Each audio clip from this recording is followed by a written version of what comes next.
آخر يكون بعده الذي قصرت عن رؤيته أبصار الناظرين وعجزت عن نعته أوهام الواصفين الذي ابتدع بقدرته الخلق ابتداء واقترأهم على مشيته اقتراء ثم سلك بهم طريق إرادته وبعثهم على سبيل محبته والصلاة والسلام على الأول العدد وصاحب الأبد أسرته خير الأسر وإترته خير الإتر وشجرته خير الشجر نبتت في حرم بسقت في كرم سيدنا ومولانا بالقاسم محمد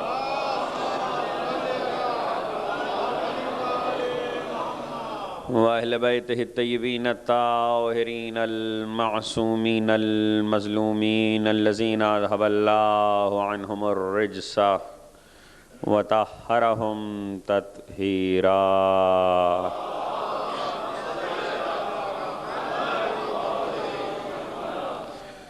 لا سيما على الحق الجديد والطلعة الرشيد وغرة الحميد بقية الله في الأرض وحجة الله على الخلق شريك القرآن صاحب العصر والزمان عجل الله تعالى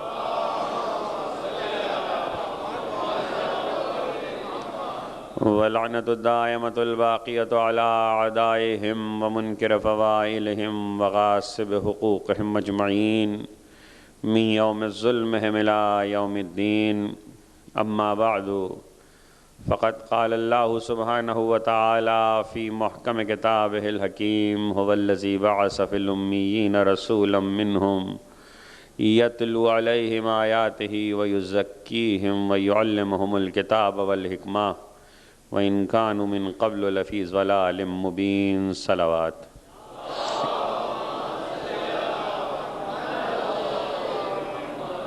ایک مرتبہ سب مل کے صلوات بھیجیں محمد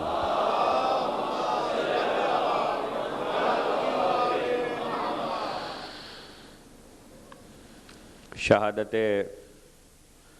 سیدہ کونین معصومہ عالم حضرت فاطمہ زہرا سلام اللہ علیہا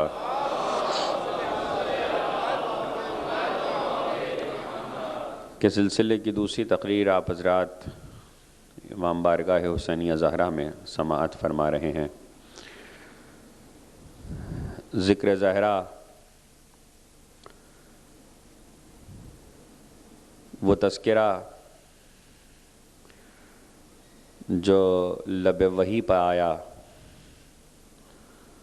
تو آیت بن گیا، زبان رسالت پر آیا تو حدیث کی صورت میں محفوظ ہوا، مودت رکھنے والوں کے لفظوں میں ڈھلا تو مناقب کی شکل میں تاریخ میں امر ہو گیا۔ وہ ذکر جس ذکر کا کرنا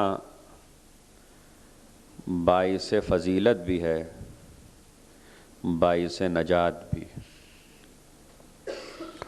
وہ تذکرہ کہ جو تقرب الہی کا بھی ذریعہ ہے اور خوشنودی رسالت مآب کا بھی۔ متعدد موقع پیغمبر کی حیات میں ایسے ہیں کہ جب اللہ کے رسول نے گاہے بگاہے کسی نہ کسی موقع و محل پر ذکر سیدہ کو نت نئے لفظوں میں محفوظ کروایا۔ کل یہی تمہیدی گفتگو تھی کہ جو کچھ نبی اپنی حیات میں انجام دے رہا تھا وہ سب کار رسالت تھا۔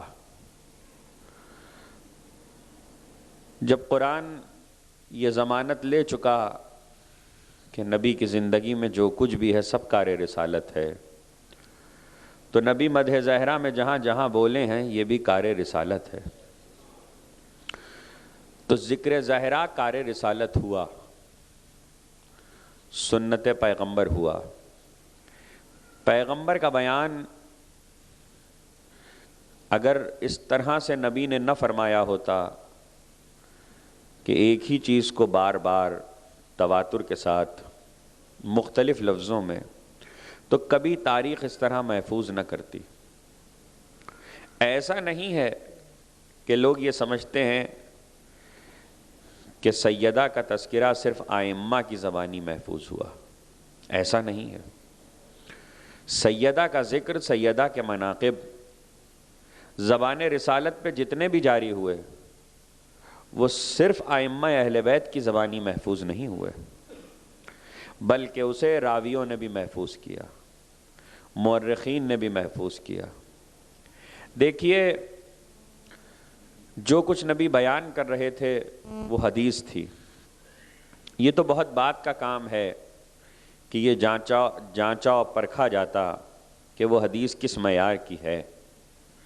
آج بھی جو کچھ محفوظ ہے اسے پرکھا جا سکتا ہے کہ وہ کس معیار کا ہے، لیکن پیغمبر کی احادیث کی دو قسمیں ہیں۔ ایک وہ حدیث ہے جو سماجیات سے، انسانی زندگی کے مختلف معاملات سے، شریعت سے، قرآن سے متعلق بیان ہوئی ہے، احکامات، اوامر و نواہی سے، یعنی معاملات سے متعلق ہے، خواہ وہ دین کے ہوں یا دنیا کے۔ دوسری حدیث کی قسمیں وہ ہیں کہ جو معاملات سے متعلق نہیں ہیں بلکہ شخصیات سے متعلق ہیں۔ پیغمبر نے کسی فرد کے لیے کوئی حدیث ارشاد فرمائی ہے، چاہے مدح میں ارشاد کی ہو چاہے مذمت میں، لیکن وہ کسی بھی فرد کے لیے بیان ہوئی ہے۔ ایسی حدیثوں کو الگ تمام محدثین نے ابواب مناقب میں محفوظ کیا ہے۔ یہی وجہ ہے کہ صحائح ستہ جیسی کتاب میں بھی، ہر کتاب میں 6 کے 6 میں سے ہر کتاب میں باب مناقب پایا جاتا ہے۔ باب مناقب میں جتنی حدیثیں پیغمبر نے ارشاد فرمائی ہیں ان کے صحیح اور غلط کو پرکھنے کا معیار یہ ہے کہ اسے قرآن کی آیت سے ملا کر دیکھ لو۔ یہ نہیں ہو سکتا، بہت عقلی بات کہہ رہا ہوں، یہ نہیں ہو سکتا کہ قرآن کسی کی مذمت کرے اور رسول مدح کرے۔ یہ نہیں ہو سکتا کہ قرآن کسی کی مدح کرے اور رسول مذمت کرے۔ یعنی مدح اور مذمت کے مسئلے پر قرآن اور رسول کی زبان ایک ہوگی، اس لیے کہ وَمَا يَنْطِقُ عَنِ الْهَوَىٰ إِنْ هُوَ إِلَّا وَحْيٌ یُوحَىٰ کا پہرا لگا ہوا ہے۔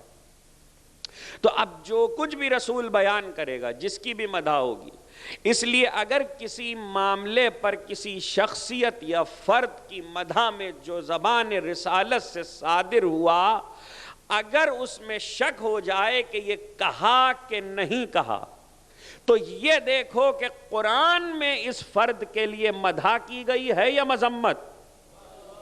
اگر اس ہستی کی قرآن میں مدح ہوگی تو رسول نے بھی کہا ہوگا، اگر مذمت ہوگی تو پھر رسول نے نہیں کہا ہوگا۔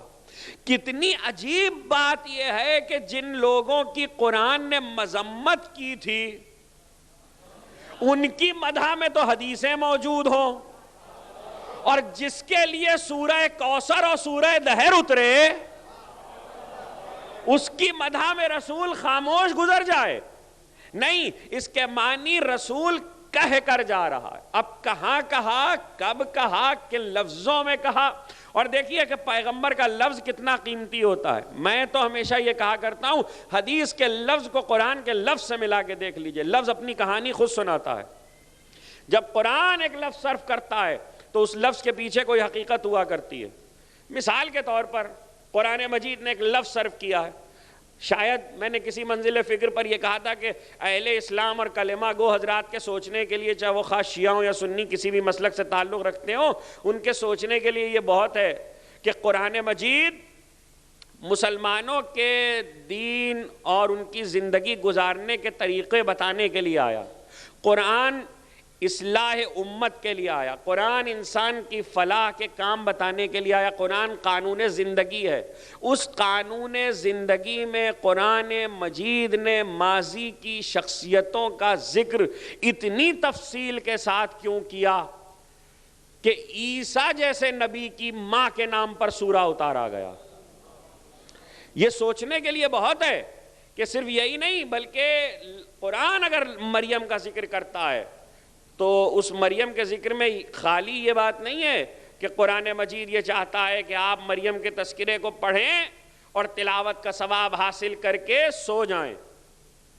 یعنی اگر قرآن کو صرف تلاوت ہی کا ثواب آپ کو دینا ہوتا تو پیغمبر یہ حدیث ارشاد فرما کے نہ جاتے کہ ربا تال القرآن والقرآن یلعنہ، جانے کتنے ہی لوگ ایسے ہیں جو قرآن کی تلاوت کرتے ہیں مگر قرآن ان پہ لعنت کرتا ہے۔ یہ پیغمبر کی حدیث ہے۔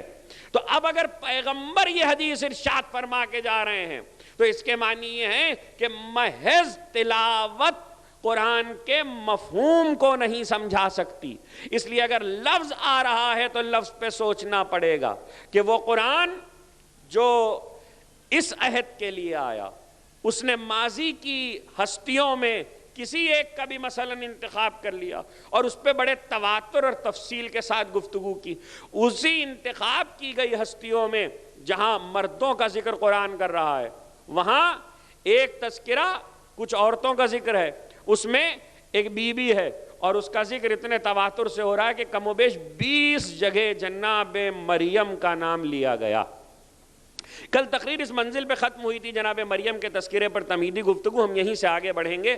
سوال اٹھا رہا ہوں جس کا اشارہ کل کیا تھا کہ قرآن مجید نے خواتین کے نام نہیں لیے۔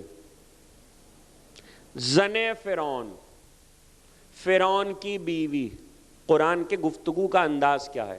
فرعون کی بیوی، یعنی آسیہ کا ذکر کرنا ہو تو فرعون کی بیوی، یہ ہے قرآن کا لب و لہجہ۔ نوح کی بیوی، لوط پیغمبر کی بیوی، اسماعیل کی ماں، موسیٰ کی ماں، یہ ہے قرآن کا لب و لہجہ۔ ابراہیم کی زوجہ، قرآن نام نہیں لیتا۔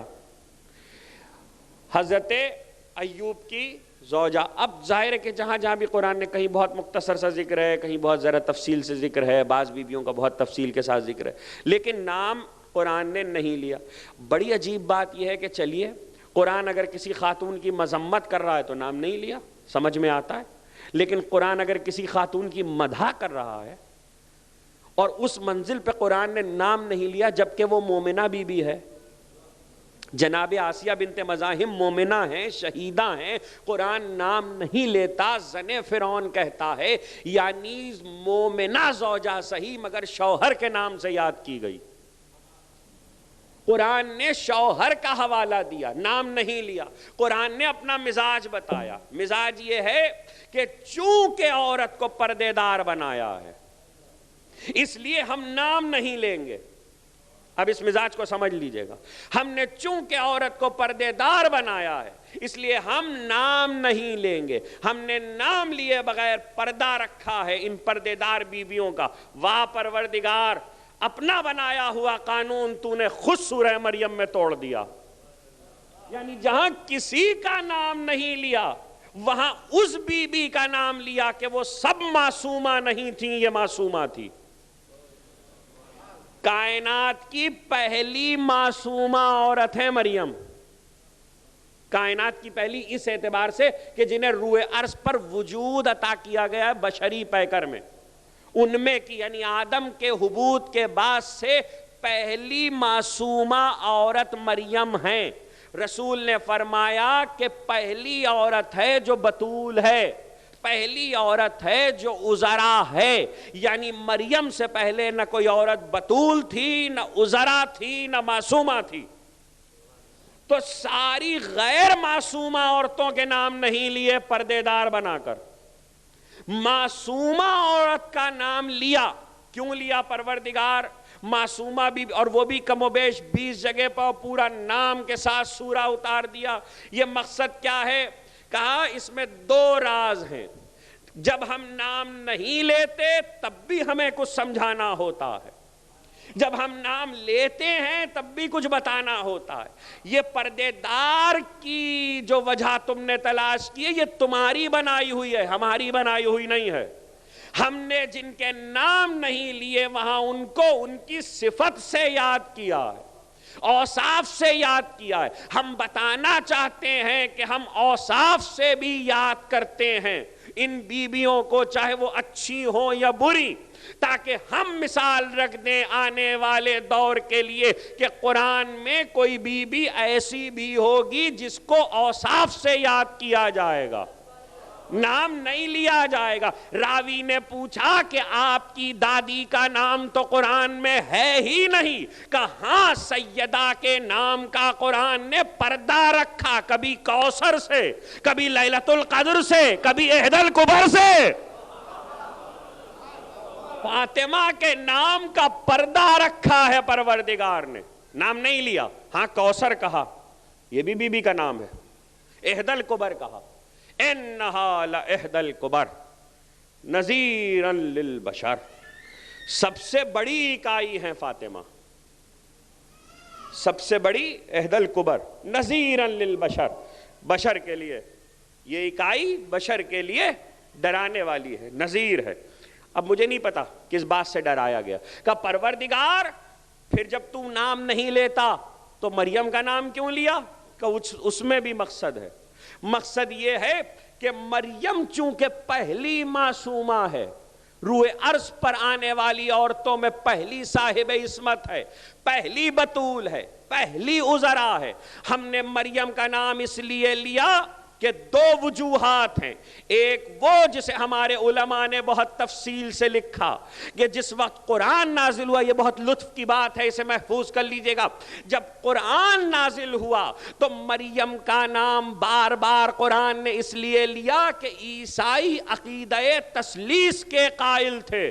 توجہ کیجئے گا، اور عقیدہ تثلیث میں 3 خدا تھے، ایک مریم، ایک عیسیٰ، ایک روح القدس یا خود خدا، ان تینوں میں کہیں خدا تھا، تو خدائی میں مریم شامل تھیں۔ اللہ نے بار بار مریم کا نام لیا اس لیے کہ مریم عبرانی میں کہتے ہیں عابدہ کو، عبادت گزار کو، ان کے عقیدے کو توڑا مریم کا نام لے کر، یعنی اتنا عبادت مریم کا تذکرہ کیا کہ ان کا عقیدہ باطل ہو جائے۔ یہ یاد رکھو کہ ہم نے، وہ کہہ رہے ہیں کہ مریم خدائی میں ایک ہے، اگر خدائی میں ہوتی تو پھر تم کہہ رہے ہو کہ مریم نام تھا، عیسائی بھی مریم ہی کے نام سے پکارتے ہیں، تو پھر مریم عبادت کس کی کرتی تھیں؟ تثلیث کے عقیدے کو توڑ دیا۔ دیکھیے ایک منزل کے لیے، ذرا سا ایک لمحے کے لیے رکوں گا اس منزل پر، قرآن مجید عجیب انداز سے عقیدوں کو توڑتا ہے، غلط عقیدوں کو کیسے توڑتا ہے۔ جب مریم کا ذکر کیا تو المسیح ابن مریم قد خلت من قبلہ الرسل وامہ صدیقہ یاکلان الطعام، یعنی عجیب و غریب لفظ قرآن رکھتا ہے کہ آدمی حیرت میں پڑ جائے کہ یہاں اس بات کا کیا مقصد تھا۔ المسیح ابن مریم، مسیح ابن مریم کچھ نہیں ہے الا رسول، مگر یہ کہ رسول قد خلت من قبلہ الرسول، ان سے پہلے بھی رسول گزرے ہیں، وامہ صدیقہ، اور ان کی ماں مریم صدیقہ تھی۔ بات ختم ہو گئی تھی، اس کے بعد 2 لفظ عجیب و غریب رکھ دیے، یاکلان الطعام، وہ تو کھانا کھاتے تھے، یاکلان الطعام، وہ تو کھانا کھاتے تھے۔ اب آپ بتائیے یہ کوئی کسی کا وصف ہے؟ آدم سے لے کے آج تک جتنے آئے سبھی کھانا کھاتے ہیں۔ تو نے آدم کی تعریف کبھی یہ نہیں کی کہ وہ کھانا کھاتا تھا، تو نے نوح کے لیے نہیں کہا کہ کھانا کھاتا تھا، تو نے موسیٰ کے لیے نہیں کہا کہ کھانا کھاتا تھا، تو نے ابراہیم کے لیے نہیں کہا کہ کھانا کھاتا تھا۔ یہ یہاں مریم اور عیسیٰ کے لیے کھانا کھاتے رکھ کر کیا بتا رہا ہے؟ قدرت نے آواز دی، ہماری بیان کیے ہوئے اوصاف کو پہچانو۔ ہم جب لفظ رکھ دیتے ہیں تو اس میں کوئی معنی ہوا کرتے ہیں۔ یاکلان الطعام، وہ کھانا کھاتے تھے، چونکہ عیسائی دنیا انہیں خدا گردانتی ہے اس لیے ہم نے یہ لفظ رکھا بتانے کے لیے جو کھاتا ہو وہ خدا نہیں ہوتا۔ جو کھانا کھاتا ہو وہ خدا نہیں ہوتا. آپ نے میرا جملہ محفوظ کر لیا, لیکن اب اگلا جملہ کہہ رہا ہوں. اے عالم تشیع پہ علی کی خدائی کا الزام لگانے والوں, آج تک یاد رکھو ہم تو بار بار کہتے علی جو کی روٹی کھاتے تھے.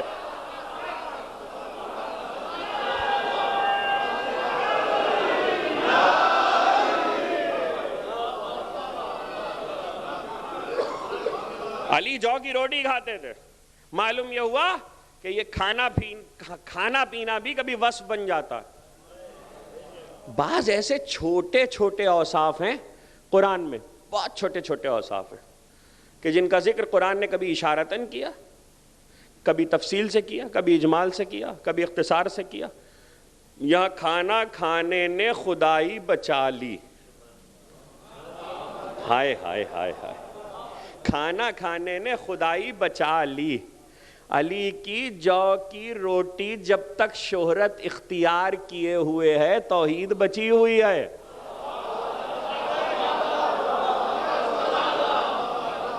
جب تک جو کی روٹی کا تذکرہ ہو رہا ہے توحید بچی ہوئی ہے.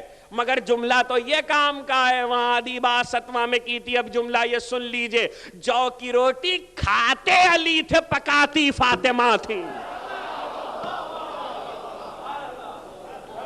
یہ جو کی روٹی میں فضیلت ہے, اور سیدہ کے ہاتھ کی پکی ہوئی جو کی روٹیاں, ولایت کی توانائی,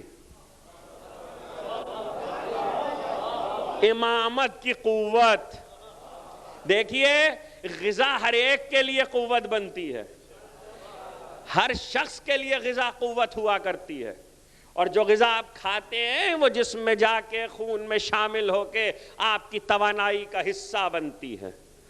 تو ولایت کی توانائی بن رہی ہے جو کی روٹی, اور ایسی جو کی روٹی کہ جسے زہرا پکا رہی ہیں. کتنی عجیب بات ہے کہ رسول نے کھائی خدیجہ کے ہاتھ کی پکی ہوئی. میں نہیں کہہ رہا ہوں, تاریخ کہہ رہی ہے. رسول کے گھر میں خدیجہ کے بعد پھر روٹی پکانے والا کوئی نہیں تھا. کچھ کہے گا یا سوچتے رہیے گا. خدیجہ کے بعد پھر روٹی پکانے والا کوئی نہیں تھا. یہ روٹی پکانا ہندوستان پاکستان میں آج کل بڑا مسئلہ بنا ہوا ہے. دیکھا پہنچ گئے سارے مرد اس بات تک کہ یہ روٹی پکانا کیا مسئلہ, بڑا مسئلہ ہے. یہ دیکھیے یہ مسئلہ کہیں اور سے شروع ہوتا ہے. جب تک یہ بات رہے گی, لوگ آج بڑی آسانی سے کہہ دیتے ہیں. یہ ایک بڑا مسئلہ ہے کہ بعض چیزیں شریعت کی غلط انداز سے پیش کی جاتی ہیں. مثلا یہ کہ عورتوں کو سے مرد کام نہیں لے سکتے. آج کل اس بات کو بڑی شہرت دی جا رہی ہے کہ عورتوں سے مرد جبرن کام نہیں لے سکتا, مرد مجبور نہیں کر سکتا کہ عورت گھر کے کام کرے یا روٹی پکا کر اسے کھلائے. ہاں شریعت یہی کہتی ہے کہ مرد مجبور نہیں کرتا, نہیں کر سکتا, مگر سیرت زہرا یہ کہتی ہے کہ بیوی کو کھلانا چاہیے.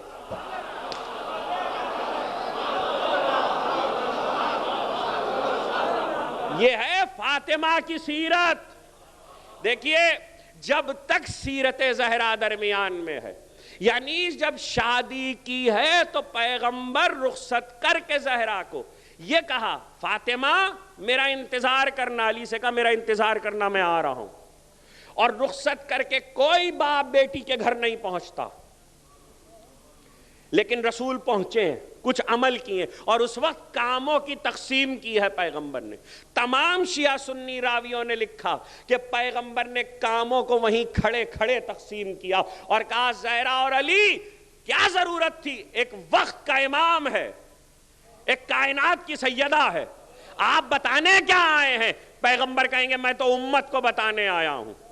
جب ان کے گھر میں کام تقسیم کر رہا ہوں تو اس میری تفریق کو یاد رکھنا. پیغمبر نے کہا یا علی گھر کے باہر کے کام تم کرو گے, گھر کے اندر کے کام زہرا کریں گی. دو جملوں میں پیغمبر نے عائلی اور ازواجی حیات کو سمیٹ دیا کہ اب قیامت تک کے لیے مرد گھر کے باہر کے لیے ہے, عورت گھر کے اندر کے لیے ہے.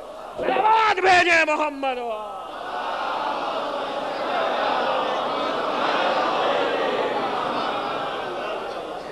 یہ بعض مسائل جو سماجیات میں ہوتے ہیں، میں کبھی ان مسائل پہ گفتگو کرنے کا عادی نہیں ہوں، لیکن آج کل ایک روایت اور ریت چل پڑی ہے کہ لوگ اپنے گھر کے مسئلے حل کرنے کے لیے اہل بیت کی مثالیں لے آتے ہیں اور فتوے دینے لگتے ہیں کہ جناب اہل بیت کی مثال یہ ہے، اور غلط طور پر پیش کی جاتی ہے۔ مثلاً اسی سلسلے میں ایک مسئلہ ہے کہ جب علی سے شادی کا معاملہ زہرا کی طے ہوا تو پیغمبر نے کہا یا علی ایک مکان لے لو۔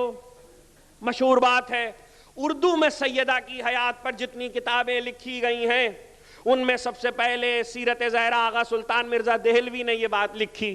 اس بات کو یہاں سے لوگ لے گئے اور انہوں نے اپنے لیے دلیلوں میں استعمال کیا کہ رسول نے علی سے کہا یا علی مکان لے لو، سیدہ کو اس میں بیاہ کر لے کر جاؤ۔ نتیجہ یہ ہوا، بعض ایسے مسائل ہیں کہ ضرورت نہیں ہے ہمیں اس پہ بات کرنے کی، لیکن کیا کریں، وہ قرآن کا مسئلہ ہے، وہ سیرت اہل بیت کا مسئلہ ہے۔ نتیجہ یہ ہوا کہ لوگوں نے اس کو دلیل بنایا، اور اب آج یہ بات کھلے لفظوں میں کہی جا رہی ہے کہ جب تک مرد یعنی شوہر جو عورت کو بیاہ کے لا رہا ہے وہ اپنے ماں باپ سے الگ ہو کے مکان نہ لے لے، اس وقت تک وہ شادی نہ کرے۔ اور لڑکیاں جو بیاہ کرا رہی ہیں وہ مطالبے کرتی ہیں کہ مکان لیا جائے، چونکہ زہرا کو مکان علی سے دلوایا پیغمبر نے۔ ٹھیک ہے، علی سے زہرا کو مکان دلوایا، مجھے پھر مریم تک جانا پڑے گا یہ مکان سمجھانے کے لیے کہ زہرا کو کیوں دلوایا۔ اب میں اس مکان کو سمجھا دوں کہ سیدہ کو یہ مکان کیوں دلوایا گیا، اس کا مقصد کیا تھا۔ اس کا مقصد یہ نہیں ہے کہ سیدہ کا اپنا گھر، سیدہ یاد رکھیے گا، سیدہ کے گھر کے سلسلے میں میرا یہ جملہ یاد رکھیے گا، سیدہ بنت اسد کے گھر کی بہو نہیں ہے، سیدہ کعبے کی بہو ہیں۔ زہرا کعبے کی بہو ہیں، اس لیے زہرا کے گھر کے معاملے میں یہ بات یاد رہ گئی۔ بات الگ مکان کی تو اب سن لیجئے، مریم کی ماں حنہ نے نظر مانی، اور نظر یہ تھی کہ خدا مجھے بیٹا دے گا، تو میں ذرا سا آپ حضرات زحمت فرمائیں، تھوڑا سا آگے تشریف لیں۔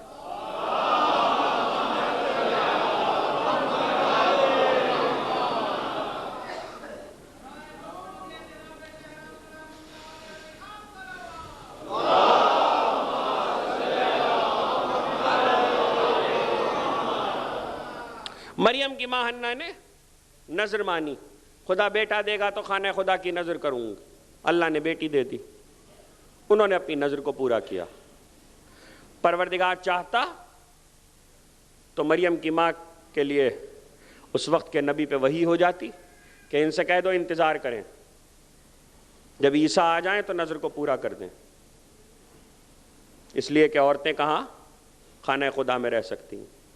مگر چونکہ نظر پورا کرنا تھی اور اللہ نے چاہا کہ نظر پوری ہو، اس لیے خانہ خدا میں ہی مریم پلی۔ ماں کے ہوتے ہوئے ماں کی موجودگی میں کفالت مریم کا مسئلہ پیدا ہو گیا، اور قرآن نے اس مسئلے کو بڑے واضح لفظوں میں بیان کیا، اور وہ یہ کہ جھگڑا ہوا کہ اب پالے گا کون، ماں کے ہوتے ہوئے کون پالے گا۔ یعنی قرآن بیان اس لیے کر رہا ہے کہ اس بات کو لوگ نوٹ کر لیں کہ ماں موجود ہے لیکن ماں نہیں پالے گی، مریم کو ماں نہیں پالے گی۔ ہم نہیں چاہتے کہ ماں پالے۔ اب کیوں نہیں چاہتے، وجہ کیا ہے کہ ماں کیوں نہیں چاہتے کہ ماں پالے، قدرت کی یہ مشیت کیا ہے کہ ماں کیوں نہ پالے، وجہ بعد میں پتہ چلے گی۔ دیکھیے جب جھگڑا ہوا، بیت المقدس میں اوپر بام پر کمرہ بنا دیا گیا، سیڑھی لگا کے زکریا جاتے ہیں، تفصیل سنی ہوئی ہے آپ کی۔ اس کے بعد کا مرحلہ یہ ہے کہ جناب زکریا، اب جھگڑا ہوا، راہبوں نے کہا ہم پالیں گے، زکریا نے کہا ہم پالیں گے، وہی ہوئی کہ ان سے کہا قرآن ڈالیں، قرآن ڈالا گیا، قرآن جناب زکریا کے نام نکلا، یعنی اب نبی معصوم نبی پالے گا۔ کس کو پالا جا رہا ہے؟ لڑکا نہیں ہے، لڑکی ہے۔ بیٹے کی پرورش کے لیے اگر عورت کی ضرورت نہ بھی ہو تب بھی بیٹی کی پرورش کے لیے عورت کی ضرورت ہوتی ہے، یہ ایک بالکل طے شدہ بات ہے۔ لیکن اس کے باوجود قرآن کہہ رہا ہے کہ مشیت الہی یہ ہے کہ بیٹی ہے مگر عورت نہیں پالے گی، مرد پالے گا۔ مرد وقت کا نبی ہے، معصوم ہے، چونکہ یہ لڑکی معصومہ ہے، چونکہ یہ روئے ارض کی پہلی معصومہ عورت ہے، اور معصوم کا دیکھیے معصوم کا ایک حق ہے، اس حق کو سمجھ لیجئے۔ یہ ماں کیوں نہیں پالے گی؟ مسئلہ یہ ہے کہ معصومہ بی بی ہیں مریم، ماں ان کی معصومہ نہیں ہے اس نص سے جس نص سے مریم معصومہ ہے۔ ان اللہ اصطفاکی و طہرکی و اصطفاکی علی النساء العالمین، نصی معصومہ مریم ہیں، ان کی ماں معصومہ نہیں ہے۔ اور معصوم کا یہ حق قدرت نے رکھا ہے کہ معصوم کے حکم اور بیان، اس کی رائے پر کسی کو فوقیت حاصل نہیں ہوتی، لیکن ماں تو ماں ہے۔ کہیں آنے والے وقت میں ایسا نہ ہو کہ مریم کچھ کہیں اور ماں مخالفت کر دے تو معصومہ مریم پر ماں کی نافرمانی کا الزام آ جائے۔ اس کو سمجھ لیجئے گا، یہ بہت باریک مسئلہ ہے۔ اللہ نے کسی معصوم کو، دیکھیں امام کے معاملے میں بھی یہی مسئلہ ہے، جہاں تک ائمہ کا معاملہ ہے، امامت ملنے کی منزل پر جیسے جب امامت ملی، قدرت نے، بہت سے لوگ تاریخ کی بعض چیزوں کو خلط ملط کر دیتے ہیں، مثلا یہ کہ جناب شہربانو کربلا میں موجود ہیں، نہیں ہے جناب شہربانو کربلا میں موجود، اس لیے کہ چوتھے امام کربلا میں منصب امامت پر آئے ہیں، اور منصب امامت ایک عہدہ ہے، اور تاریخ یہ ہے کہ جس وقت امام منصب امامت کو سنبھال لیتا ہے، اس کے منصب امامت سنبھالنے سے پہلے اس کی ماں کا دنیا سے اٹھ جانا ضروری ہے، یہ بالکل ضروری ہے۔ اگر ماں امام کے منصب امامت سنبھالنے سے پہلے ماں دنیا سے نہیں واپس جائے گی تو ممکن ہے کہ ماں کا حکم اور امام کا حکم ٹکرا جائے، اور اس ٹکراؤ کے نتیجے میں چونکہ ماں کی اطاعت، امام باہر نہیں جا سکتا ماں کی اطاعت سے، لیکن وہ معصوم ہے، مشیت الہی کو جانتا ہے۔ یہی مسئلہ معصومہ مریم کے ساتھ تھا، اس لیے ماں سے دور کر دیا، تو معلوم یہ ہوا کہ جو معصومہ ہوتی ہے اس کے اوپر کوئی نہیں آ سکتا۔ اب اس مسئلے کو سمجھ لیجئے، اگر بنت اسد کے گھر میں علی زہرا کو بیاہ کے لے جاتے تو شوہر کی والدہ کے ناطے فاطمہ زہرا کو ان کی بات ماننا پڑتی۔ معصومہ ہونے کی وجہ سے اللہ نے نہیں چاہا کہ بنت اسد کے گھر میں جائے، اس لیے یہ ہر بیوی کا حق نہیں ہے، صرف زہرا کا حق ہے۔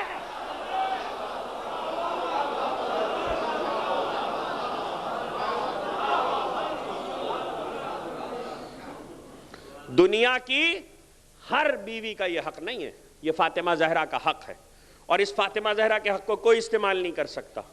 اس لیے رسول نے کہا گھر الگ لو۔ اب کیا بتاؤں کہ زہرا کی رائے کی اہمیت کیا ہے، بس اتنا جملہ محفوظ کر لیجئے، بہت کام آئے گا، شرح نہیں کر سکتا اور نہ اس کا وقت ہے، کہ زہرا کی رائے کی اہمیت یہ ہے کہ جب زہرا کی رائے کو خدا کو فوقیت دینی ہو اور یہ اجازت مشیت کی طرف سے ہو کہ اب اقدام زہرا کریں، تو امام ہوتے ہوئے علی چپ رہیں، یہ ہے زہرا کی رائے۔ یعنی رسول کے بعد 3 مہینوں میں 75 دن یا 90 دن علی چپ، اس لیے کہ زہرا کی رائے۔ جہاں معصومہ، اور معصومہ ایسی معصومہ کہ مریم کی مثال رکھی، میں یوں ہی ذکر نہیں کر رہا ہوں، دیکھیے جناب مریم کا تذکرہ جو قرآن نے کیا ہے، جس وقت جناب زکریا کے بیٹے، اولاد نہیں ہو رہی تھی حضرت زکریا کے ہاں، اور بوڑھے ہو چکے تھے، مطلب اس اعتبار سے کہ عمر کافی ہو چکی تھی، اور ان کی زوجہ نے کہا کہ اولاد نہیں ہو رہی ہے، دعا کیجئے، اور ایسے موقع پر دسترخوان پہ انہوں نے دعا کی جو مریم کے لیے آتا تھا۔ تو کہتے ہیں کہ حضرت زکریا کی دعا قبول ہوئی، نماز پڑھ رہے تھے جس وقت فرشتوں نے انہیں آواز دی، اور قرآن مجید نے 2 جگہ پر یہ بات بیان کی کہ فرشتوں نے مریم سے کلام کیا، فرشتوں نے زکریا سے کلام کیا۔ فرشتوں نے زکریا سے کلام کیا، بات سمجھ میں آتی ہے، زکریا نبی ہیں، معصوم ہیں، حجت خدا ہیں، وقت کے ہادی ہیں۔ فرشتوں نے مریم سے کلام کیا، مریم قرآن کی نص سے معصومہ ہے، لیکن یہاں سے ایک مسئلہ خود بخود پیدا ہوا کہ کائنات میں کچھ ہستیاں ایسی ہیں جو امام نہ ہوں، ولی خدا نہ ہوں، رسول نہ ہوں، نبی نہ ہو مگر فرشتے ان سے کلام کریں، تو پھر یقیناً ان کے لیے اس عہدے کو کوئی نام دیا گیا ہوگا. ہاں دیا گیا. جس سے فرشتے کلام کریں اسے محدث اور محدثہ کہتے ہیں. یہ حدیث والا محدث نہیں، محدث محدثہ جس سے فرشتے کلام کریں. کائنات میں 2 محدثہ ہوئی ہیں، ایک مریم ایک زہرا. یا مریم سے فرشتوں نے کلام کیا ہے یا زہرا سے فرشتوں نے کلام کیا. بی بی کا ایک لقب ہے محدثہ، اور محدثہ اسی لیے ہے کہ فرشتوں نے کب کلام کیا؟ معصوم سے پوچھا گیا، حضرت صادق آل محمد امام جعفر صادق علیہ السلام،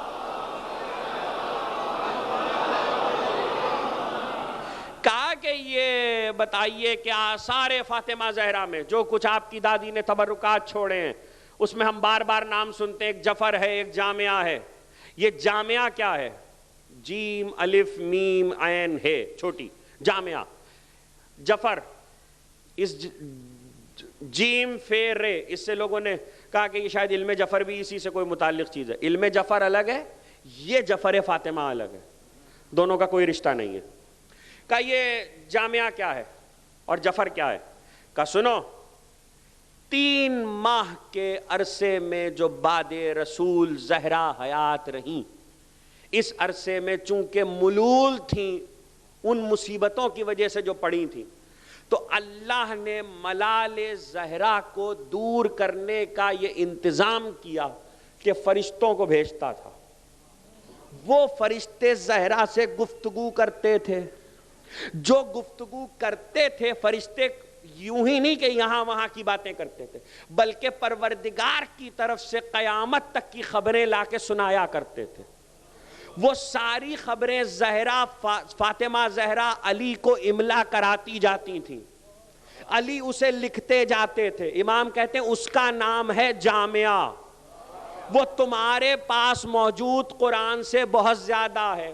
اسی روایت کو جب بار بار ائمہ نے بیان کیا تو لوگوں نے کہنا شروع کیا کہ شیعوں کا قرآن الگ ہے. راوی نے پوچھا، اب اس بات کی وضاحت ہو جانی چاہیے کہ یہ الزام کیوں آیا. راوی نے پوچھا اس جامعہ میں کیا ہے؟ کہا قیامت تک جو کچھ ہونا ہے سب کچھ اس میں موجود ہے. روایت کرنے والے ایک جابر بھی ہیں جنہوں نے یہ جامعہ دیکھا تھا، کیونکہ جابر نے 5 اماموں کا دور پایا ہے. 5ویں امام کے پاس جابر آئے تو ایک بار جامعہ کا ذکر نکلا. امام نے غلام کو آواز دی کہ ذرا وہ دفتر تو اٹھا لاؤ، جو دفتر ہمارا حجرے میں رکھا ہوا ہے. وہ دفتر لایا گیا. جیسے ہی دفتر کھولا گیا تو ایک بار امام نے کہا، اے جابر آپ کی بینائی کم ہو چکی ہے لیکن یہ صفحہ ہم پڑھ کے سناتے ہیں، ذرا سنیے. تو وقت کا امام رسول کے اس صحابی کو جو امین سلام رسالت ہے، جو حدیث قصہ کا راوی ہے، اس کو وہ جامعہ کا صفحہ سنا رہا ہے. اور صفحہ وہ تھا جس میں قیامت تک کے تمام ہادیوں کے اماموں کے نام، فہرست ان کی ماؤں کے نام. ابھی 5ویں منزل پر امامت ہے. امام نے صفحہ پڑھنا شروع کیا. جب صفحہ 12ویں کے نام تک پہنچا تو جابر کھڑے ہو گئے، آپ کے 5ویں امام کی پیشانی پہ بوسہ لیا اور کہا میں نے علی کے زمانے میں آپ کے جد کے دور میں اس صفحے کو پڑھا تھا. خدا کی قسم یہ وہی صفحہ ہے، اور اس میں ساری امامتوں کا نہیں بلکہ اس جامعہ میں میرے مولا نے بتایا تھا کہ قیامت تک کی ہر چیز موجود ہے. اب اس ہر چیز میں کیا ہے بس یہ میں آپ کے لیے تحفہ دینا چاہتا ہوں. ذکر آ گیا تو محفوظ کر لیجئے. عیسیٰ چاہنے والا ہے، وہ آیا ہے اور اس نے آ کر کہا کہ فرزند رسول دعا کیجئے، میرے گھر اولاد ہونے والی ہے. توجہ، میرے گھر اولاد ہونے والی ہے، میں اپنی بیوی کو وہاں چھوڑ کر اپنے شہر میں آپ کی زیارت کے لیے آیا ہوں. امام نے کہا مشیت الہی پہ صبر کر، تیرے ہاں ابھی جو اولاد پیدا ہوگی اسے خدا واپس لے لے گا، اس لیے کہ یہ اگر جیتی رہے تو ہمارے دوستوں میں سے نہیں ہوگی، اور اس کے بعد جو تیرے گھر اولاد پیدا ہوگی اس کا نام احمد رکھنا، جو بیٹا پیدا ہو وہ ہمارے محبوں میں سے ہوگا. تو ایک بار کہنے لگا فرزند رسول جو بچہ ابھی آیا نہیں آپ کو اس کا نام پتا ہے؟ تو اب دیکھیے جس کے علم میں ذوف ہوتا ہے اس کو اس کی سطح علم کے حساب سے سمجھاتے ہیں. فوراً غلام سے کہا ذرا میری دادی کا جامعہ تو لانا. جامعہ آیا تو جامعہ کا وہ صفحہ جس پہ عیسیٰ اور اس کے بیٹے احمد کا نام لکھا تھا کھول کر دکھایا کہ سنو صرف تمہارا نہیں، قیامت تک آنے والے ہمارے ہر دوست کا نام اس میں ہے۔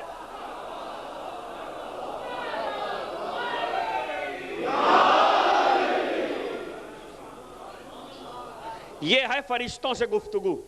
اب اس میں کچھ راز ہے، کبھی اگر صرف جفر بڑی کتابیں لکھی گئی ہیں اور علماء نے بہت کچھ لکھا ہے تو فرشتے آ کر گفتگو کرتے ہیں، جناب مریم سے بھی، جناب زکریا سے بھی۔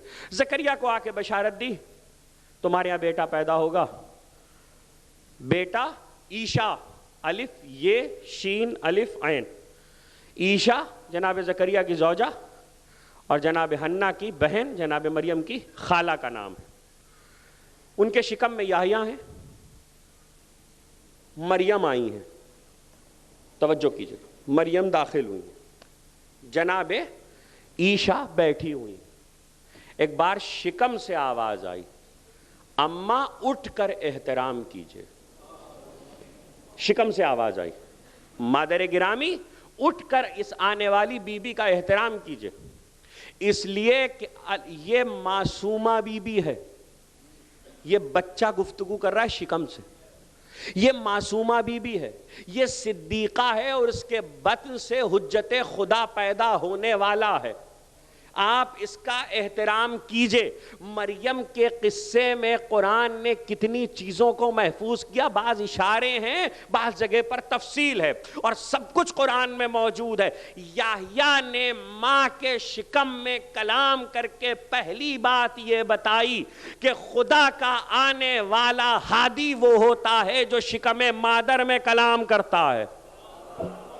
اب یہ سنت ہمیشہ قائم رہے گی کہ شکم مادر میں کلام کرے، چاہے وہ آنے والا معصوم مرد ہو یا عورت ہو۔ ایک بار رسول خدیجہ کے حجرے میں داخل ہوئے، خدیجہ مسکرائی کہ میرے والی جو بچہ میرے شکم میں ہے یہ مجھ سے گفتگو کرتا ہے، تو رسول نے کہا خدیجہ تمہارے شکم میں بچہ نہیں ہے، بچی ہے، اور یہ جو گفتگو کر رہی ہے اسے محفوظ کر لو، اس لیے کہ یہ سیدۃ النساء العالمین ہے۔ صلوات بھیجیں محمد۔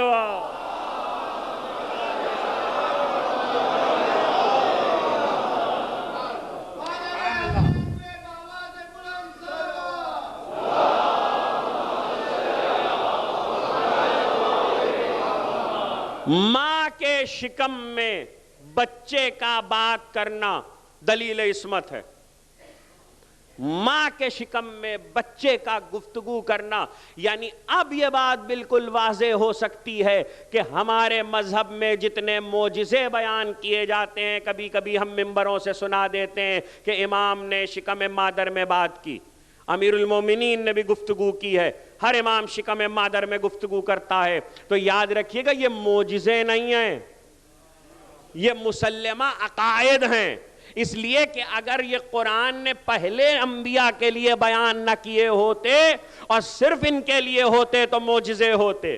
یہ تو عصمتوں کی پہچان ہے کہ یہ پہلے سے کلام کرتے ہوئے آتے ہیں، یعنی ماں کے شکم میں وہ دیکھیے بڑا مسئلہ ہے، یہاں پہ پھر ایک نئی بحث چھڑ جائے گی۔ جو بچہ دنیا میں آتا ہے وہ بولتا ہے، جو بچہ دنیا میں آتا ہے وہ بولتا ہے، کچھ دن بعد بولتا ہے، سال بھر بعد، 1.5 سال بعد، کچھ بچے دیر میں بولتے ہیں، لیکن جب آوازیں نکالنا شروع کرتا ہے تو جو آوازیں ہوتی ہیں وہ بھی کسی کے سمجھ میں نہیں آتی کہ یہ کیا کہہ رہا ہے۔ ہاں ماں کچھ سمجھ لیتی ہے، ماں کچھ ضرور سمجھ لیتی ہے کہ بچہ کیا کہہ رہا ہے، لیکن ابتدا میں بچہ یا صرف مسکراتا ہے یا روتا ہے، دو ہی کام بچہ کرتا ہے، یا روتا ہے یا ہنستا ہے، اور اس کی توجیہ بھی امام کی حدیث میں موجود ہے، موضوع نہیں ہے لیکن بات کہہ دوں کہ ہنستا کیوں ہے روتا کیوں ہے۔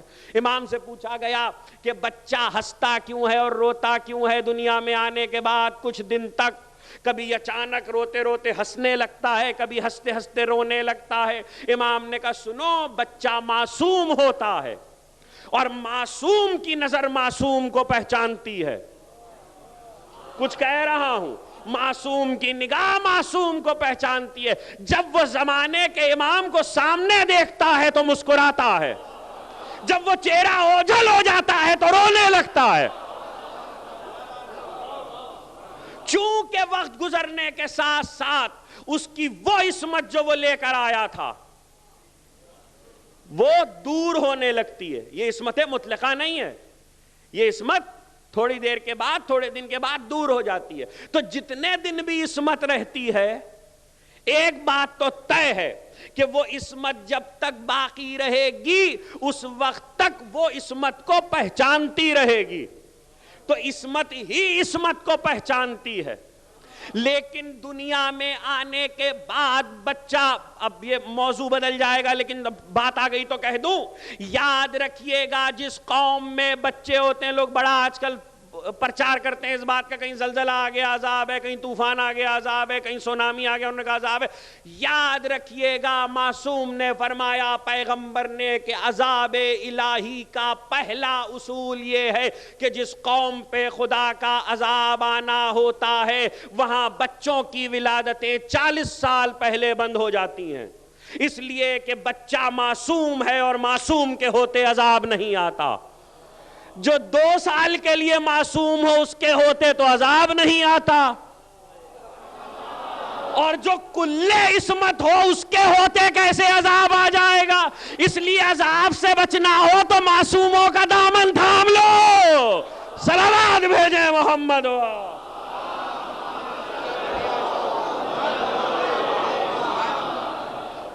40 دن پہلے. لیکن جو بچہ گفتگو کر رہا ہے, کیا بات کر رہا ہے, کون سمجھے؟ دنیا کا کوئی بچہ. کچھ بچوں نے شیرخواری کے عالم میں گفتگو کی ہے, اس کے بھی کچھ مقاصد ہیں. ایک عیسیٰ نے کی ہے, وہ نبی ہیں. ایک عیسیٰ بولے ہیں, وہ نبی ہیں. ایک یوسف کی گواہی کے لیے بچہ بولا ہے, وہ بعد میں ولی ہوا ہے. یعنی جو بھی بولا اس کے پاس منصب ہے. تو یہاں آ کے بھی جو بولے گا بچہ, جب بولنا شروع کر دے 2 سال میں, کیا بولے گا؟ جتنا علم اس کے پاس ہے اتنا ہی تو بولے گا, جتنی سطح ذہن ہے اتنا ہی تو بولے گا. جب علم بڑھتا جائے گا تو بولنا اچھا ہو جائے گا. یعنی معلوم یہ ہوا کہ کلام انسان کا علم بھی سمجھاتا ہے, کلام انسان کی عقل کا سطح کا تعین بھی کرتا ہے. بچہ بھی بول کے بتائے کہ جو بولے گا تو پتہ چلے گا کتنا عالم ہے. جب پیدا ہونے کے بعد بولنا علم کی سطح بتاتا ہے تو جو شکم مادر میں کلام کر رہے ہوں, اگر شکم مادر میں ان کے پاس علم و عقل موجود نہیں ہے تو وہ بول کیسے رہے ہیں؟ زکریا کا بیٹا اگر شکم مادر میں گفتگو کر رہا ہے تو علم و عقل موجود ہے نا. رسول اگر آمنہ کے شکم میں باتیں کر رہے ہیں تو علم و عقل موجود ہے نا. علی اگر فاطمہ بنت اسد کے شکم میں بول رہے ہیں تو علم و عقل پہلے سے ہے. اس لیے یہ معجزے نہیں ہیں, یہ عقائد صحیحہ کے لیے دلیلیں ہیں کہ جو معصوم ہوگا اس کا علم یہاں آ کے نہیں ملتا, وہ علم کو لے کر آتا ہے, عقل کو لے کر آتا ہے. اس لیے مریم کے قصے کو قرآن نے تفصیل سے بیان کیا, اور وہ مریم جن کے احترام کے لیے بچہ کہے کہ ماں کھڑی ہو جائیے, کیوں؟ اس لیے کہ یہ صدیقہ ہے. اس لیے احترام کیجئے کہ یہ صدیقہ ہے. صدیقہ کے کیا معنی ہے؟ سچ بولتی ہے. سچ بولنے والی کو صدیقہ نہیں کہتے, یاد رکھیے گا. سچ بولنے والی کو صادقہ کہتے ہیں. یہ عربی زبان کا مسئلہ ہے. صادق اور صدیق 2 الگ الگ لفظ ہیں. صادق کے معنی ہے سچ بولنے والا, یعنی صادق کے سچ کا تعلق کلام سے ہے. صدیق جب تشدید لگ جائے, اس میں تفعیل سے, یہ باب تفعیل سے لفظ آئے تو اس کے معنی ہے چاہے مرد کے لیے آئے یا عورت کے لیے آئے, اس کے معنی. اب قرآن کا لفظ ہے, میں کیا کروں, قرآن کے لفظ پہ تو بات کرنا پڑے گی. وَأُمُّهُ صِدِّيقَةٌ, قرآن نے تعارف کرایا کہ عیسیٰ کی ماں صدیقہ تھی. اور صدیقہ کی تعریف یہ ہے کہ مریم صدیقہ ہیں تو صدیقہ, اس صدیق یا صدیقہ اس کو کہتے ہیں کہ اس کی سچائی اس کی ذات کا حصہ ہو, کلام کا حصہ نہیں. یعنی وہ وصف صداقت اس کی ذات میں پایا جاتا ہو. دیکھیے اکثر ایسا ہوتا ہے کچھ وصف انسان کے ساتھ عارض ہو جاتے ہیں، لاحق ہو جاتے ہیں، کچھ انسان کی ذات کا حصہ ہوتے ہیں۔ ایک ایسا ہے کہ جو سچ بولتا ہے، شاید ساری زندگی سچ بولتا رہے تو سچا کہلائے، لیکن پھر بھی وہ سچا کہلائے گا، صادق کہلائے گا، صدیق نہیں کہلا سکتا۔ صدیق وہ کہلائے گا جو کسی کی تصدیق کرے گا، یعنی اس کا سچ کسی سچائی کی تصدیق کر رہا ہو۔ مریم اس لیے صدیقہ ہیں کہ مریم نے اپنے سے پہلے نبوتوں کی تصدیق کی ہے، یعنی جو تصدیق کرتا چلا جائے گا وہ صدیق یا صدیقہ ہوتا چلا جائے گا۔ اب جو بھی حجت خدا زمانے میں پایا جائے، مریم نے تصدیق کی زکریا کی، عیسیٰ اس لیے صدیق ہوئے کہ عیسیٰ نے تصدیق کی مریم کی۔ جو اپنے زمانے کے معصوم کی تصدیق کر دے وہ صدیق ہو جائے یا صدیقہ ہو جائے۔ تو اب دیکھنا پڑے گا کہ کون کس عہد میں تصدیق کر رہا ہے۔ جہاں مکے میں رسول آیا ہے وہاں تو سب ایسے پائے جاتے ہیں جو کلمہ ہی نہیں پڑھتے، ابھی تو اعلان رسالت ہی نہیں ہوا، ایک اکیلا ابو طالب اور اکیلی بنت اسد ہی تو ہے تصدیق کرنے والی۔ تو اسلام ابو طالب پہ کیا بات کرتے ہو؟ ابو طالب تو صدیق وقت ہے۔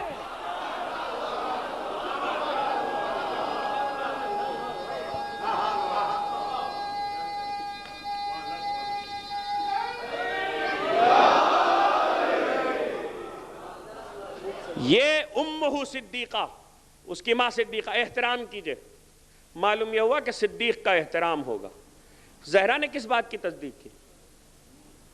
میں ہوں اپنے موضوع پر۔ زہرا صدیقہ ہے، رسول کی تصدیق کرنے کی وجہ سے صدیقہ ہے؟ زہرا نہیں، رسول کی تصدیق تو خدیجہ کر چکی۔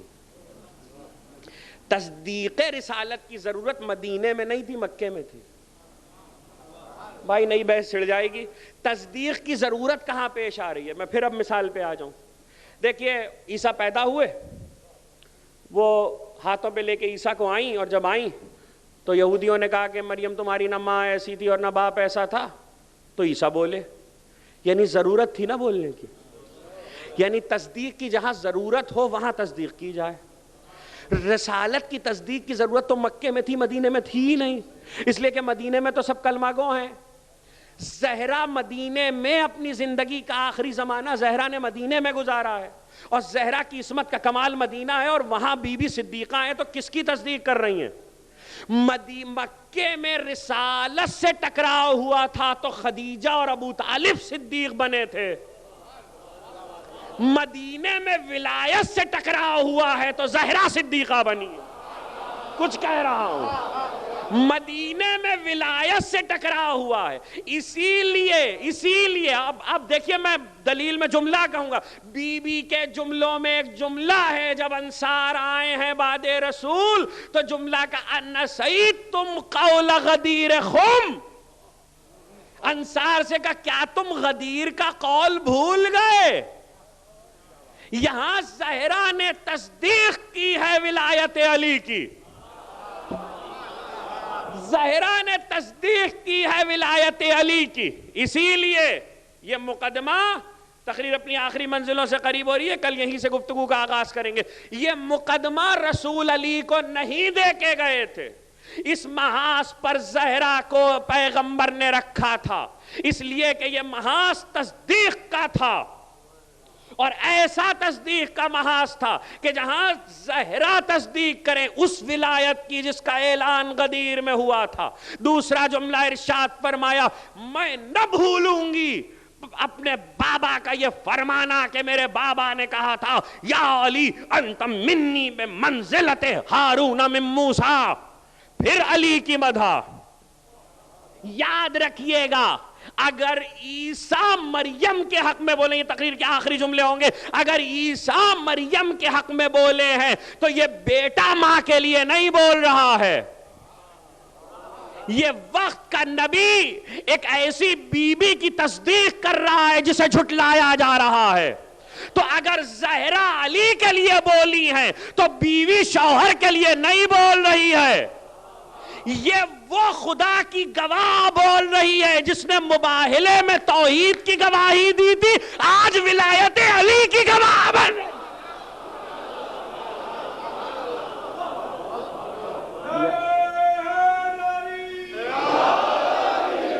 یعنی زہرا بولی ہیں تو گواہی میں، اور وہ بہت تفصیلی جملے ہیں، اگر کبھی ان کی شرح ہو سکی بتوفیق الہی بتائی دے محمد و آل محمد تو عرض کریں گے انا سیتم قول غدیر قوم، تم بھول گئے میرے بابا کا وہ قول بھول گئے؟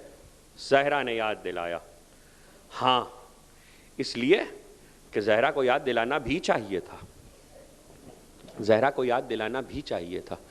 یہ زہرا کا کلام، سارا معاملہ ولایت علی کا ہی تو تھا۔ میں کیا کروں، بات اس منزل پر آ گئی تو بس ایک جملہ آپ کے لیے بہت احتیاط کے ساتھ محفوظ کرا دوں۔ ابن ابی الحدید معتزلی نے اپنے استاد سے پوچھا، یہی جواب ملا۔ امام احمد بن حنبل سے ان کے شاگرد نے پوچھا، یہی جواب ملا۔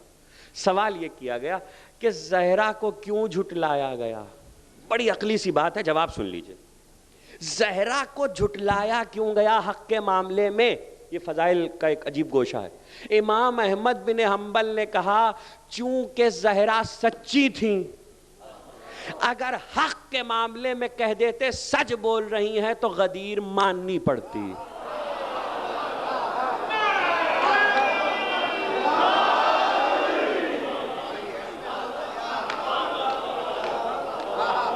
غدیر کو ماننا پڑتا۔ یہ ہے زہرا صدیقہ۔ اللہ اکبر۔ اب اندازہ ہوا کہ اگر سیدہ آڑ بن گئی ہیں، سیدہ سامنے آ گئی ہیں، تو بی بی نے ولایت علی کا تحفظ کیا ہے، بالکل اسی طرح علی کی ولایت کو بچایا ہے جیسے زینب نے زین العابدین کی امامت کو بچایا۔ ایک ہی کردار ہے اس گھر کی بیویوں کا، ولایت علی کا تحفظ اس طرح ہو رہا۔ یہ مختصر سا عرصہ علی آئے اور کہا، لوگ آئے تھے اور کہہ رہے تھے کہ زہرا یا دن میں رویا کرو یا رات میں رویا کرو، خدا آپ کی آوازوں پر اپنی رحمت نازل کرے۔ تو بس بڑے کرب سے ایک جملہ کہا، عجیب جملہ کہا کہ یا ابا الحسن، کیا کسی بیٹی سے یہ بھی ہو سکتا ہے کہ وہ اپنے باپ کو نہ روئے؟ علی جانتے تھے اس کرب کو۔ علی نے کہا، زہرا میں حجرہ بنوائے دیتا ہوں بیت الحزن جنت البقیع میں، صبح کو چلی جاتی فجر کے بعد، حسن و حسین کی انگلی تھام کے، آفتاب ڈھل رہا ہوتا جب واپس آتی۔ یہ بیت الحزن نہیں تھا، یہ تاریخ اسلام کا پہلا عزا خانہ تھا، جہاں بیٹی اپنے باپ کی ماتمدار بن کے بیٹھی تھی۔ بہت بہت یاد کرتی تھی اپنے بابا کو، محبت بہت کرتی تھی زہرا اپنے باپ سے، اتنی محبت کرتی تھیں، سن سکیں گے جملے آپ، کہ جب کبھی صبح شام اذان کی آواز بلند ہوتی تو چونکہ ہمیشہ دستور یہ تھا کہ پیغمبر کی حیات ظاہر میں جب اذان ہوتی تھی اور آواز آتی تھی اللہ اکبر، تو زہرا کہتی تھی بابا اذان کی آواز بلند ہو رہی ہے، اور جب مؤذن کہتا تھا اشہدو ان لا الہ الا اللہ، تو زہرا کہتی بابا یہ آپ کا امامہ ہے، یہ آپ کی ابا ہے۔ جب مؤذن کہتا اشہدو ان محمد رسول اللہ، زہرا کہتی بابا مسجد کو چلیے، لوگ آ چکے ہوں گے، نمازی آ چکے ہوں گے۔ یہ زندگی کا دستور تھا۔ رسول کے بعد جب اللہ اکبر کی صدا آتی تھی تو زہرا کو وہ وقت یاد آتا تھا، تو بے ساختہ قبر کی طرف آواز منہ کر کے آواز دیتی تھی بابا وقت نماز آ گیا۔ اور جب اشہدو ان لا الہ الا اللہ کی صدا بلند ہوتی تھی تو کہتی تھی بابا امامہ تو ہے، اے میرے پیارے بابا اٹھو، اشہدو ان محمد رسول اللہ کی صدا پہ کہتی بابا نماز پڑھنے والے تو ہیں، پڑھانے والا امام نہیں۔ ایک بار یہ نوحہ زہرا کا اسی طرح رہا عزیزو، آہستہ آہستہ پہلو پر زخم آنے کے بعد طبیعت نقاہت کی طرف بڑھتی گئی، اتنا زیادہ کہ گھر کے کاموں سے ہاتھ اٹھا لیا۔ ایک دن صبح کو علی نماز کے بعد جب گھر میں آئے تو دیکھا طبیعت کچھ بحال ہے، بچوں کو نئے کپڑے پہنائے ہیں، حسن و حسین کو نہا دھلا کر، گھر کا سامان اسباب درست کیا ہے، جھاڑو لگائی ہے صحن میں، روٹیاں پکا کے رکھی۔ ایک بار قریب آ کے بیٹھے، کہا اے صفیہ آج کچھ طبیعت بحال ہے؟ تو ایک بار کہنے لگی یا ابوالحسن رات کو بابا خواب میں آئے تھے اور کہہ رہے تھے زہرا مشکلیں ختم ہوئی، ہم تمہیں لینے آئے ہیں، خدا آپ کی گودیاں آباد رکھے۔ میرا یہ جملہ یاد رکھنا، اس گھر میں جب بیٹی کو بلانے کا وقت آتا ہے تو باپ خواب میں آتا ہے۔ ارے وہاں زہرا کے خواب میں رسول آئے، قید خانے میں سکینہ کے خواب میں حسین۔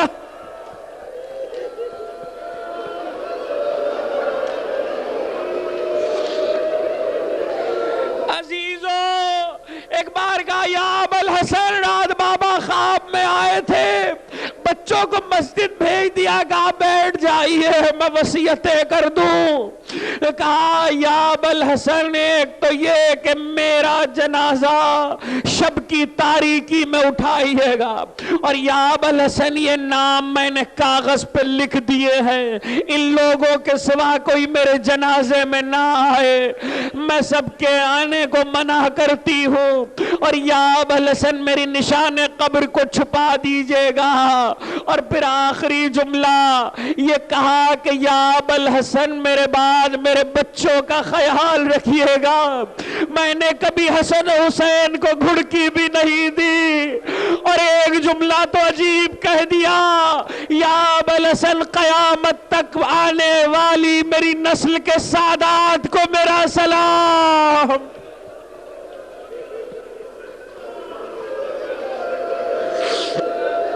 علی نے رونا شروع کیا، ایک بار زارو قطار روتے جاتے، وصیتیں تمام کر چکی کہ یا ابوالحسن اب جائیے۔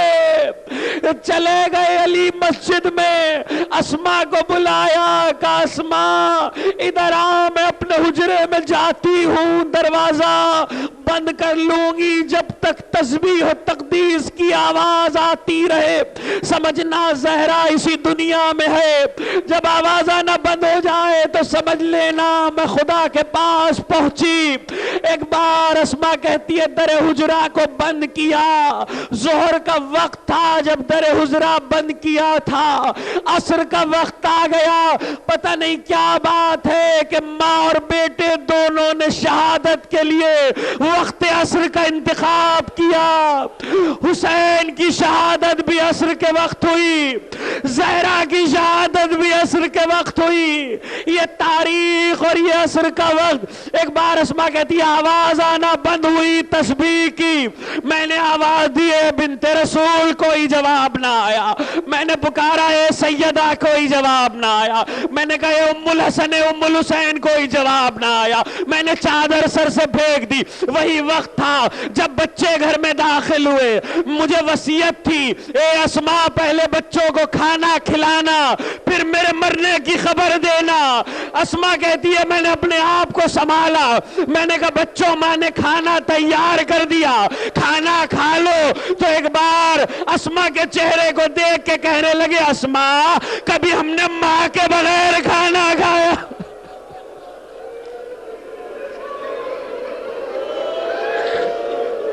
عزیزو دو جملے سنو اور مجھے اجازت دو، خدا آپ کی آوازوں پر رحمت نازل کرے۔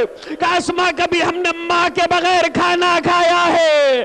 تو ایک بار اسماء نے چادر پھینک دی، کہ اے بچوں وہ کھانا کھلانے والی تو گزر گئی، بس یہ سننا تھا. بچے ایک بار حجرے کا دروازہ کھول کے ماں کے لاشے سے لپٹ گئے. وہ حسین اور پکارتے جاتے تھے اے اماں جواب دو, حسین آیا ہے, اے اماں جواب دو, حسین آیا. عزیزو دو موقع ایسے تھے جب حسین نے یہ جملے کہے. ایک آج ماں کے لاشے سے لپٹ کر ایک کربلا کے میدان میں جب زلزلہ سے نیچے آئے تو آواز دے رہے تھے اماں حسین آیا.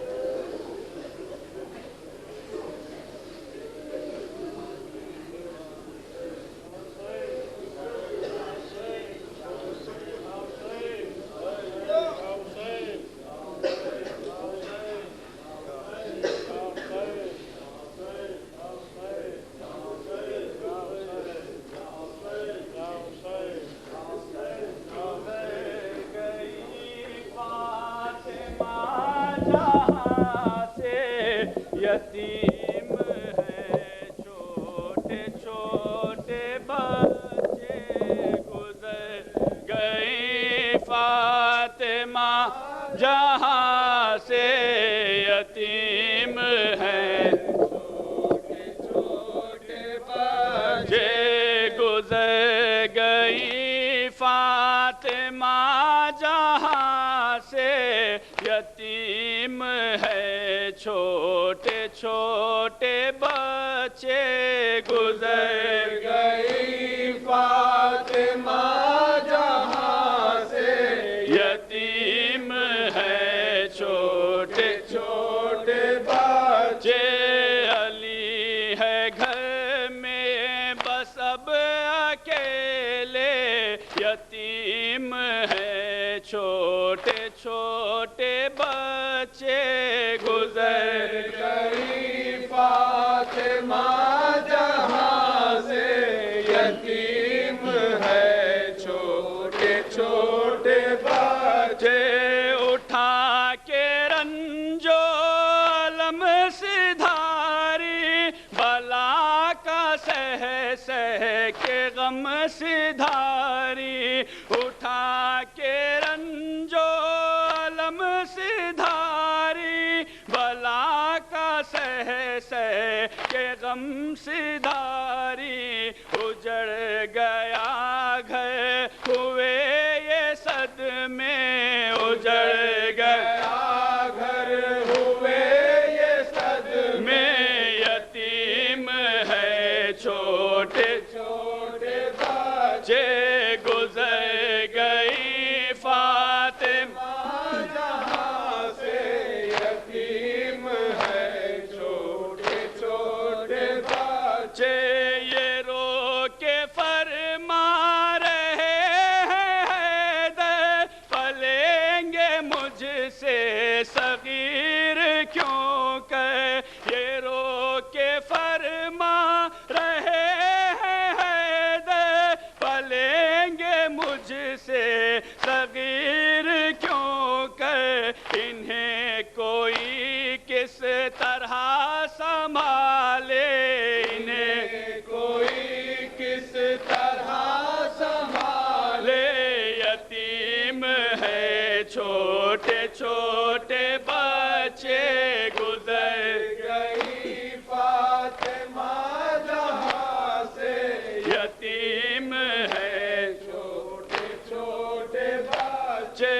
یہ خوب تھا مجھ کو موت آتی مگر نہ زہرا کی جان جاتی. یہ خوب تھا مجھ کو موت آتی مگر نہ زہرا کی جان جاتی. یہ لال مجھ سے پلیں گے کیسے. یہ لال مجھ سے پلیں گے کیسے.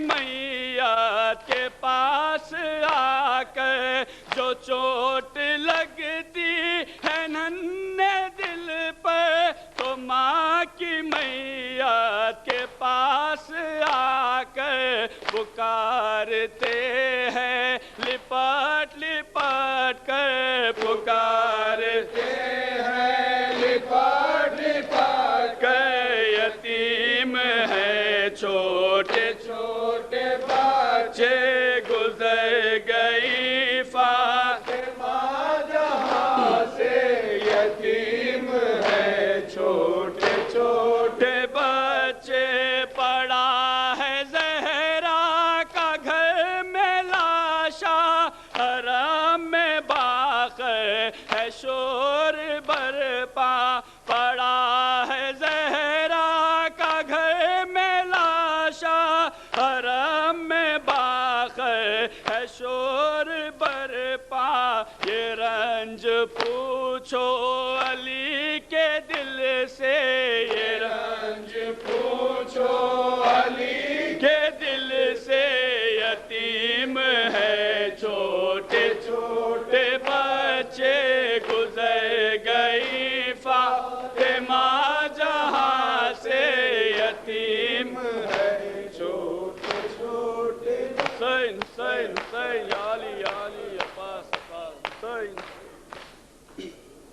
السلام علیکم ابا عبداللہ، السلام علیکم ابن رسول اللہ، السلام علیکم ابن امیر المومنین ابن سید الوصیین، السلام علیکم ابن فاطمۃ الزہرا سیدۃ النساء العالمین، السلام علیکم خمر بنی ہاشم، السلام علیکم ناصر حسین مظلوم، السلام علیکم ابو الفضل عباس ابن امیر المومنین ابن سید الوصیین، السلام علیکم جمیع شہداء کربلا ورحمۃ اللہ وبرکاتہ۔